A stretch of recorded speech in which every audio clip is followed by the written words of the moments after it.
Komið sæl, Hafsteinn heiti ég og lektor í tölvunarfræði hérna við Háskóla Íslands og ég ætla að segja ykkur stuttlega frá meistarnáminu sem við bjóðum upp á í tölvunarfræði. Tölvunarfræðin er mjög fjölbreytt svið og byggist á og tengist mörgum öðrum fræðasviðum.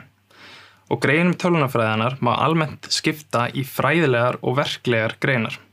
Í fræðilegri tölvunarfræði þá reynum við að svara grundvallar spurningum sem snúa til dæmis að reiknaleika, hvaða verkefni eru fýsileg og hvaða verkefni eru það ekki.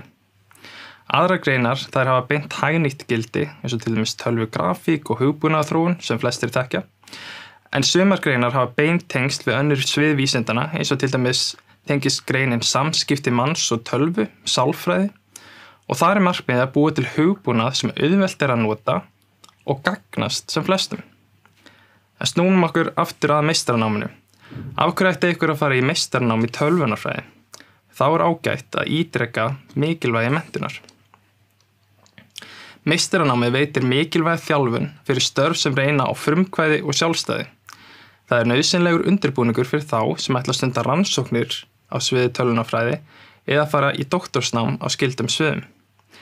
Það er einnig tækifæri til að öðlast sérfræðiþekkingu á tilteknu sviði og dýpka skilning. Rannsóknarverkefnin eru ofta tíðum í samstarfi við fyrirtæki, þannig að maður getur myndað áhugaverðar tengingar og geta þannig aukið tengsl nemandans við atvinnulífið. En sjálfsögðu vil ég einnig nefna að það að vinna sjálfstætt að rannsóknarverkefni eflir mann í sjálfstæðum vinnubröðum. En hvernig námsleiðir er nú hægt að velja? Hægt er að velja almenna tölvunarfræði og þar er umtalsvert frelsi í vali á námskeiðum. En nemendur sérhæfa sig gjarnan á einhverju tilteknu sviði eins og til dæmis í fræðilegri tölvunarfræði, gagnvirkni eða hugbúnaðarþróun. Og meistaraverkefnin eru oft hagnýtt og unnin í samstarfi við fyrirtæki eða stofnanir eins og ég nefndi og þau geta ýmist orðið til vegna þess að nemandinn hefur áhuga á því tiltekna viðfangsefni eða það getur tengst rannsóknarverkefnum kennara. Einnig er boðið upp á meistarnám í máltækni, en máltækni er þverfaglegt rannsóknar- og þróunarsvið sem spannar meðal annars tölvunarfræði, málvísindi, gervigreind, tölfræði og sálfræði. Og máltækni hefur það að markmiði að þróa búnað sem getur unnið með, skilið og myndað mannlegt mál.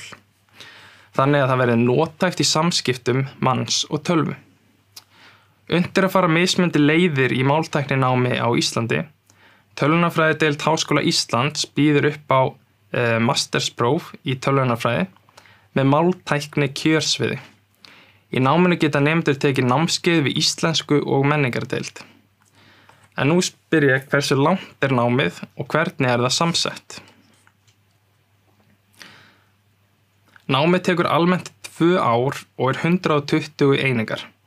Nemendur geta valið á milli þess að taka 90 einingar í námskeiðum og 30 í meistaraverkefni eða 60 í námskeiðum og 60 í meistaraverkefni. En til þess að mega hefja þetta nám þarf fyrst að uppfylla nokkur skilyrði. Inntökuskilyrðin eru eftirfarandi. Nemendur þarf að hafa BS-próf í tölvunarfræði, hugbúnaðarverkfræði eða skyldum námsgreinum með meðalengun 6,5 eða hærri. Aðrir þurfa að uppfylla forkröfur sem samanstenda af völdum námskeiðum úr grunnnámi í tölvunarfræði. Þannig að ef þið eru með eitthvað spurningar varðandi þessar forkröfur þá getið þið haft samband við okkur.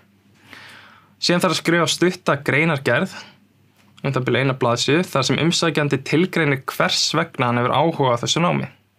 Markmið með náminu og hugsanlegt viðfangsefni í meistararitgerð.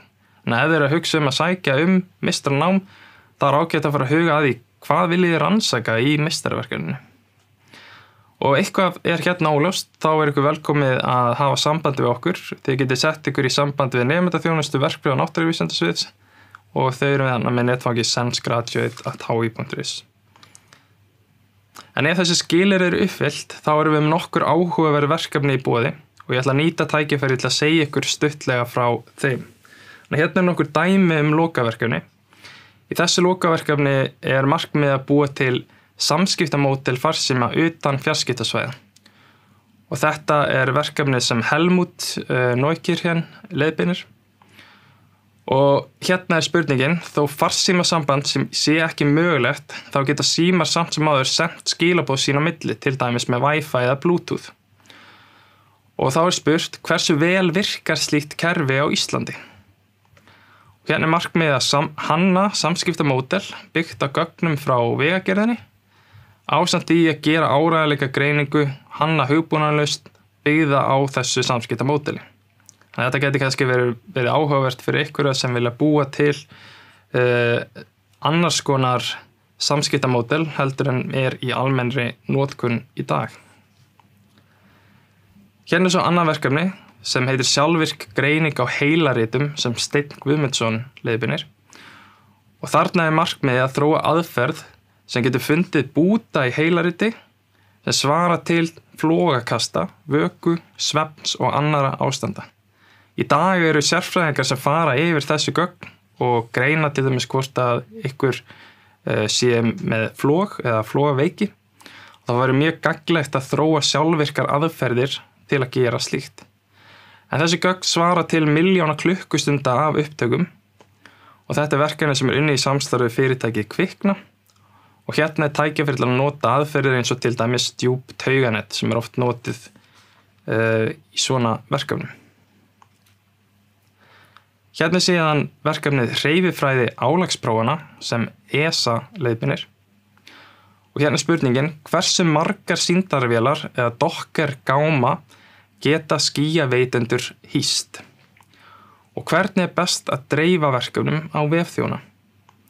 Og hérna markmiðið að svara þessum spurningum með ýmsum nálgunum, til dæmis með því að gera tilraunir á kerfum, með því að nota slempinlíkon, Monte Carlo hermanir eða rökfræði. Svo hérna verkefni sem ég býð upp á sem heitir duldar svipgerðir í textagögnum. Og hérna spurningin, getur sjálfvirk greining á textaupplýsingum úr sjúkraskrám afhjúpað áður óþekktar svipgerðir erfðasjúkdóma?